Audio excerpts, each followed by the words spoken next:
Hello, traders. FX Pip Collector here. Today is Tuesday, June 17th, and this is my analysis for the US dollar index. If you haven't done so yet, definitely do check out my free Discord channel. It's a link down here in the corner at the end of the video. And make sure to take a look at my website, fxpipcollector.com. Make sure to check out the video on my home screen to learn more. So, anyways, on the US dollar index, we had what I think is very, very clearly a five-way pattern to the upside on the 1 hour. I would always label something like this as a wave A or wave one. I think it's likely a wave A based on the fact that the higher time frames are definitely still down.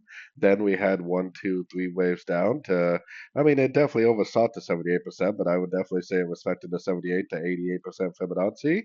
Wave B or wave two, nice three waves down. Now we are likely going up for probably either a wave C or a wave 3. I'm definitely leaning towards wave C. Now, if it does go up and take out these previous highs, first thing I would do is put my Fibonacci retracement on this whole move down, because if it is an ABC correction, then it's likely an ABC correction to this last wave down.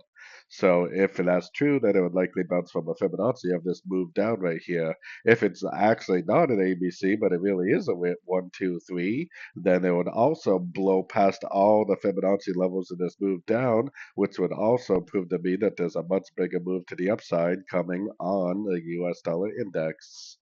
So anyways, don't forget to like and subscribe, and as always, thank you for watching and happy trading.